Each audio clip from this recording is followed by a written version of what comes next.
Meus irmãos, continuando a nossa série da nossa live que se chama Escute a Fé. Você precisa de uma vez por todas compreender que não existe fé sem ouvir a palavra de Deus. Esqueça a mentalidade religiosa que diz que todos temos fé. Não, a fé não é um conceito filosófico. A fé não é um conceito cultural. A fé não é uma disputa de dois times de futebol. A fé, temos como base uma pessoa, o Filho de Deus, Jesus Cristo. Por mais que popularmente Jesus Cristo seja representado por um homem branco, de olhos azuis, com barbas e cabelos longos, nós temos o entendimento que Jesus Cristo, ele é a manifestação da palavra. Ele é o verbo. Ele foi profetizado. Jesus Cristo, ele não é apenas um profeta. Jesus Cristo não é um tema. Jesus Cristo não é um revolucionário. Jesus Cristo foi profetizado desde os profetas. Jesus Cristo, ele é a palavra impressa. Jesus Cristo é o Filho de Deus. Quando nós temos esse entendimento, nós compreendemos que a fé não é um ponto de opinião.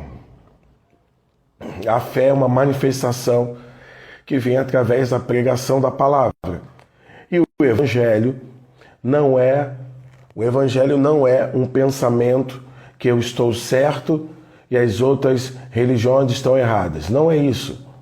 O Evangelho é o reino de Deus sendo pregado, centralizando um ser espiritual que é o Filho de Deus. Sendo assim, quando nós falamos sobre fé, nós centralizamos Jesus com a ajuda do Espírito Santo, ok? Então, quando você entende que, para que eu e você venhamos ter fé, precisamos ouvir alguém pregando sobre fé, automaticamente você compreende que não basta só ler a Bíblia um ano.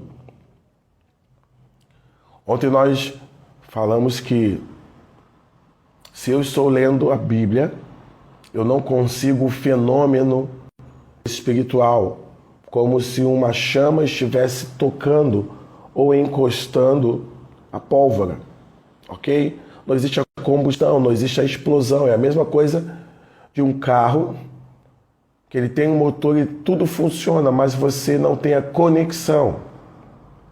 Não existem as chaves espirituais. Quando eu digo chaves espirituais, eu não estou falando com o conceito religioso, mas principalmente a capacidade de crer, ela só vem através da pregação do Evangelho. Longe de mim, longe de nós, estarmos apontando os defeitos humanos para que venhamos crer. É uma coisa que eu também quero que você entenda, meu irmão. Não é porque aquele que está pregando para você, ele não é perfeito, que aquilo que ele está pregando não seja perfeito. Mais uma vez eu digo, se nós vamos crer na palavra de Deus, apenas baseado no caráter de alguém ou de um lugar, nós não vamos crer nunca. Entende? Porque se eu estou querendo uma perfeição humana daquele que prega coisas espirituais, eu estou fazendo um apontamento errado. Você consegue me entender? Agora, quando eu compreendo que sou eu que preciso da palavra, sou eu que preciso crer, e não apenas pelo conceito de pecado, ok? Por favor, nós não podemos limitar a fé apenas na questão do pecado do homem. Como eu falei hoje de manhã, pecado não é aquilo apenas que nós estamos fazendo com a nossa vida. O pecado é um conceito espiritual. O pecado é um fator espiritual e não um fator existencial, cultural ou prático. As pessoas, elas não se tornam pecadoras por aquilo que elas estão fazendo agora. Uma criança recém-nascida não se tornou pecadora por causa dos seus pais. Ela é pecadora porque a primeira família se rebelou contra o Senhor, contra o centro do reino. do reino de Deus. Adão e Eva, quando são criados, vamos imaginar que eles fossem enviados para o sistema solar.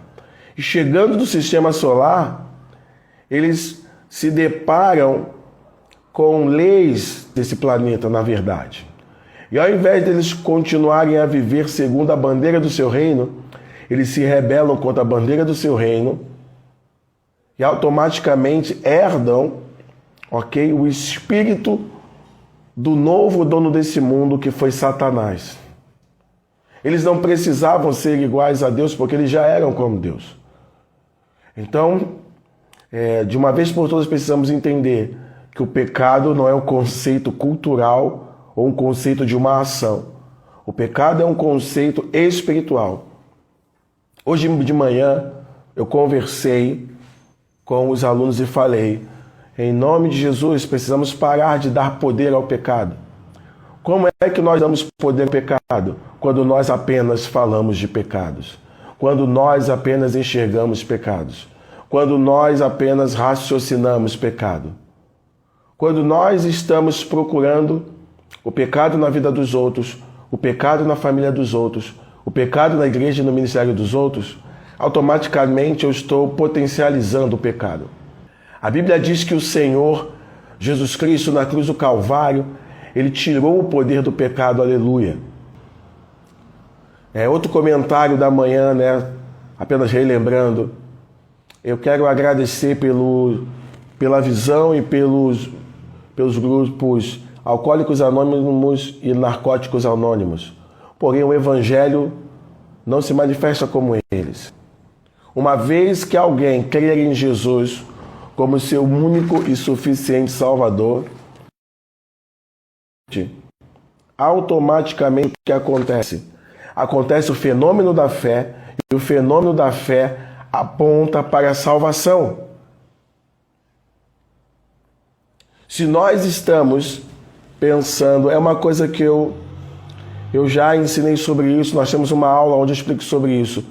Nós não estamos aplicando conceitos psicológicos de psicologia no Evangelho. Outra vez, não sou contra as ciências, tá? Eu agradeço também pelos psicólogos, pessoas sérias que têm contribuído com a vida da humanidade. Porém, quando eu aponto que a nossa vida cristã é uma vida de processos, eu estou nesse processo, é uma etapa de processo, automaticamente eu estou limitando o poder da cruz, o poder da ressurreição de Jesus Cristo, o poder da redenção.